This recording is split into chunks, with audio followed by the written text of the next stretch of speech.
제 이름은 김진태, 62입니다. 맨주먹으로 시작해 굴지의 건설사를 일군. 세상 사람들이 우러러보는 회장님 소리를 듣는 사람이죠. 사람들은 제게 모든 것을 가졌다고 말합니다. 돈, 명예, 그리고 그림처럼 완벽한 아들까지. 하지만 그들은 모릅니다. 20년 전 아내를 먼저 떠나보낸 제 심장이 얼마나 차갑고 거대한 공터로 남아 있었는지를. 제 유일한 아들 민준이는 제 자랑이자 제 삶의 이유였습니다. 명문대를 나와 제 회사에서 착실히 경영 수업을 받고 있었고 1년 전에는 눈부시게 아름다운 여자 유진이를 아내로 맞이했습니다. 며느리 유진이는 조각상처럼 아름다웠지만 그만큼 차가운 여자였습니다. 집안의 대소사에 참석해도 늘 말이 없었고 너튼 미소 뒤에 깊은 그림자를 숨기고 있었죠. 싹싹함이라곤 찾아볼 수 없는 그 아이를 친척들은 얼음 공주라 수군댔지만 저는 그저 말수가 적은 성격이려니 했습니다. 아니, 어쩌면 그 차가운 무심함 속에서 먼저 떠난 제 아내의 고고했던 모습을 어렴풋이 보았는지도 모릅니다. 그래서였을까요? 저는 유독 그 아이에게 마음이 쓰였습니다. 사건이 있던 날은 제 생일이었습니다. 오랜만에 온 가족이 모여 저택에서 저녁 식사를 했죠. 민준이는 회사에 급한 일이 생겼다며 아내만 남겨두고 먼저 자리를 떴습니다. 아버지, 죄송합니다. 유진이 잘 부탁드립니다. 그 말을 남기고 떠나는 아들의 뒷모습이 어쩐지 서늘하게 느껴졌습니다. 그날따라 술이과했던 저는 비서가 운전하는 차를 타고 아들 내외의 집으로 향했습니다. 제 집까지 갈 정신이 없어 잠시 눈만 붙이고 가려던 참이었습니다.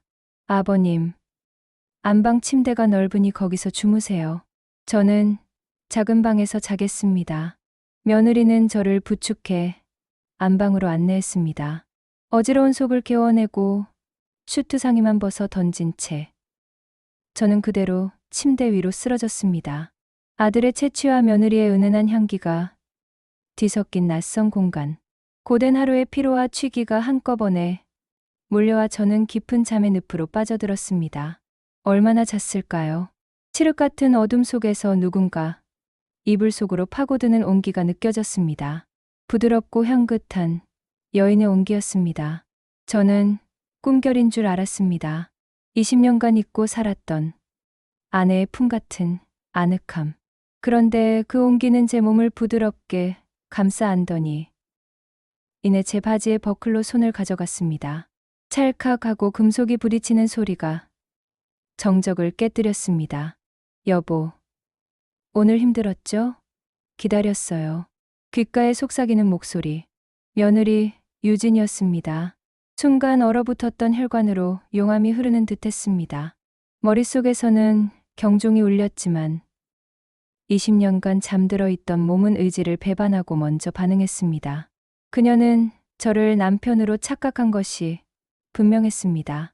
멈춰야 한다, 밀어내야 한다고 이성은 소리쳤지만 그녀의 가쁜 숨결과 뜨거운 손길은 제 몸에 단단히 묶여있던 윤리라는 족쇄를 녹여내리고 있었습니다.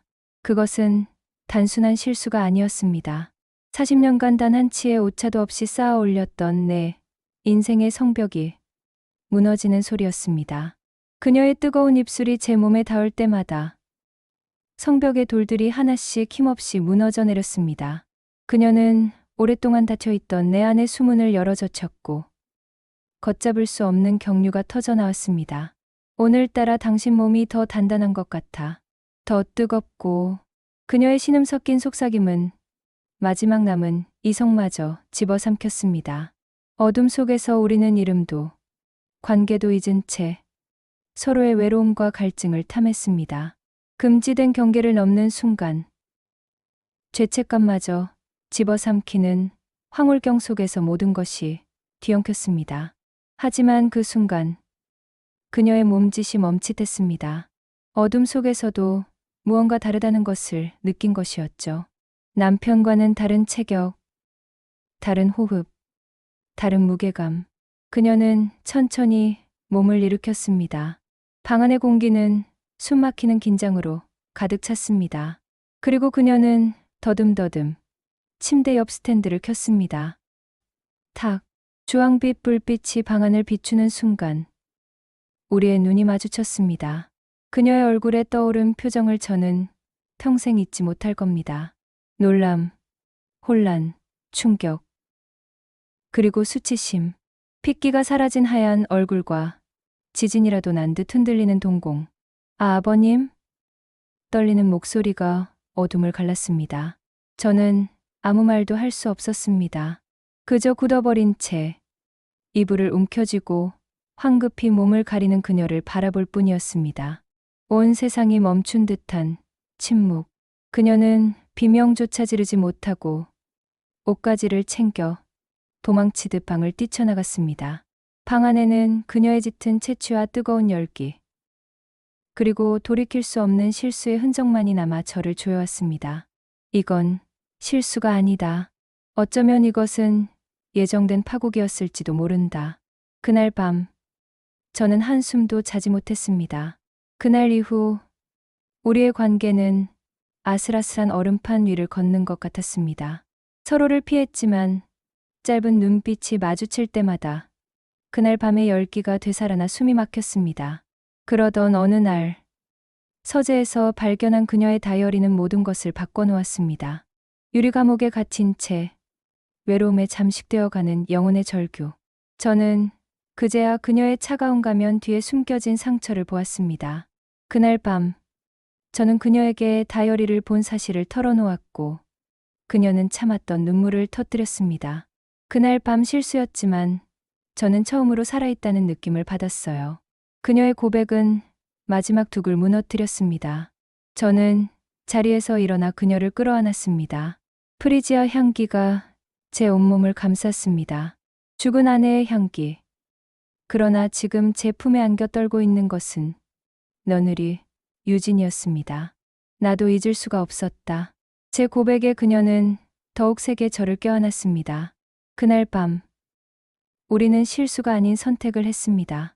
두 개의 그림자가 위태롭게 포개졌고 우리는 말없이 서로의 외로움 속으로 깊이 침잠했습니다. 그것은 단순한 정사가 아니었습니다. 서로의 상처를 확인하고 서로의 영혼을 탐하는 처절한 의식이었습니다. 굳게 닫혔던 마음의 문이 열리고 억눌렀던 모든 감정들이 홍수처럼 터져나와 서로에게로 흘러들었습니다. 우리는 서로를 부서뜨릴 듯이 끌어안으며 지독한 외로움의 끝에서 비로소 서로를 발견했습니다. 우리의 미래는 점점 대담해졌습니다.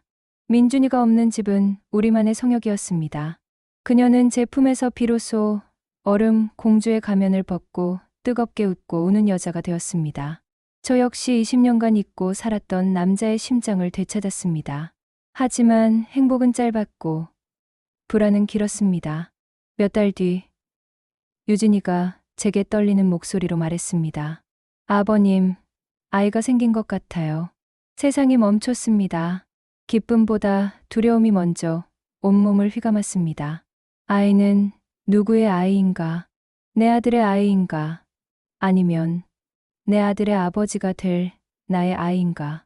유진이의 뱃속에서 자라나는 작은 생명은 축복이 아닌 우리 관계를 뒤흔들 시한폭탄이었습니다. 민준이는 아내의 임신 소식에 처음에는 기뻐했습니다. 대를 이을 후계자가 생긴다는 사실에 만족스러워했죠.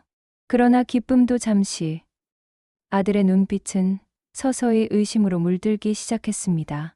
아내의 배를 사랑스럽게 어루만지는 제 손길을 목격했을 때, 제 차에서 유진이가 쓰는 것과 똑같은 프리지아 향수를 발견했을 때, 민준이의 얼굴에서 미소가 사라졌습니다. 그는 짐승 같은 직감으로 알아차리고 있었습니다. 자신의 왕국에 다른 수컷이 침입했다는 사실을. 파국은 제 63번째 생일에 찾아왔습니다. 모든 가족이 모인 저녁 식사 자리. 민준이는 보란듯이 유진이의 배를 감싸 안으며 제게 말했습니다. 아버지, 곧 손주 보시겠습니다. 제 아들입니다. 그 제 아들이라는 말에 힘을 주어 말하는 순간 저는 알았습니다. 아들이 모든 것을 알고 있다는 것을. 그날 밤, 민준이는 저와 유진이를 서재로 불렀습니다. 문을 잠근 그는 얼음처럼 차가운 목소리로 물었습니다. 그 뱃속의 아이, 정말 내 아이가 맞습니까? 유진이의 얼굴이 하얗게 질렸습니다. 저는 그녀를 보호하려 나섰습니다. 민준아, 그게 무슨 말이냐? 닥치세요, 아버지. 아들의 입에서 나온 고함은 제 평생 처음 듣는 것이었습니다. 아버지라고 부르기도 역겹군요. 말해보시죠. 제 아내와 놀아나니 재밌었습니까?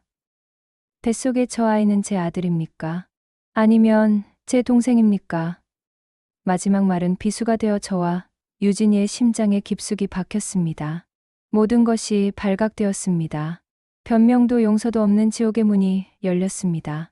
그날 이후 집안은 전쟁터가 되었습니다. 민준이는 유진이를 집 안에 가두고 저의 회사 출입을 막았습니다.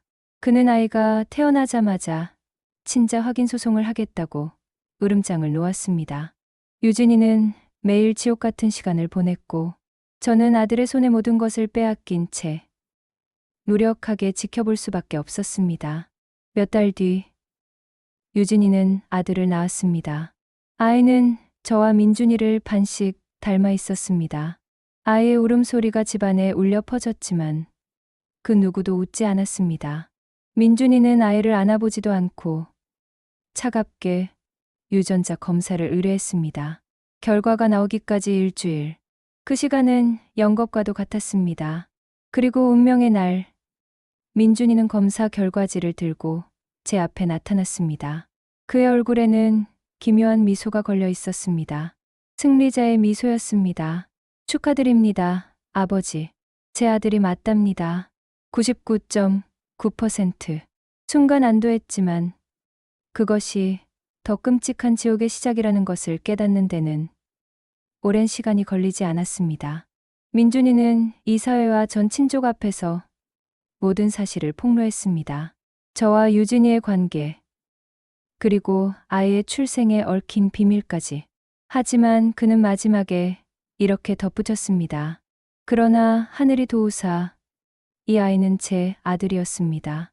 제 핏줄이자 우리 가문의 유일한 후계자입니다. 저는 제 아들과 제 아내를 지키기 위해 가문을 더럽힌 아버지를 제 손으로 쳐내겠습니다. 아들은 가장 잔인한 방법으로 복수했습니다. 아이가 제 핏줄이었다면 동정이라도 받았을 테지만 아이가 자신의 핏줄임을 증명함으로써 저를 아들의 여자를 탐한 파렴치한 늙은이로 유진이를 남편을 두고 시아버지와 놀아난 부정한 여자로 만들었습니다. 그는 자신의 아들을 방패 삼아 제 모든 것을 빼앗았습니다. 회사, 명예, 그리고 아들과 손주까지. 저는 하루아침에 모든 것을 잃고 빈털터리로 내쫓겼습니다. 유진이는 아들과 함께 그 거대한 집에 갇혔습니다. 남편의 경멸과 감시 속에서 평생 죄인으로 살아가야 하는 형벌을 받게 된 것입니다. 가끔 멀리서 유진이가 아이를 안고 산책하는 모습을 봅니다. 그녀는 웃지 않습니다. 그녀의 시간은 그날 이후로 멈춰버렸습니다. 저 역시 마찬가지입니다. 잿더미가 된 제 삶의 폐허 속에서 저는 20년 만에 처음으로 뛰었던 심장을 부여잡고 생각합니다. 내 아들이자 어쩌면 내 손주였을지도 모를 아이. 내가 사랑했던 여자. 그 모든 것을 지키지 못했습니다. 이것이 사랑의 대가였을까요?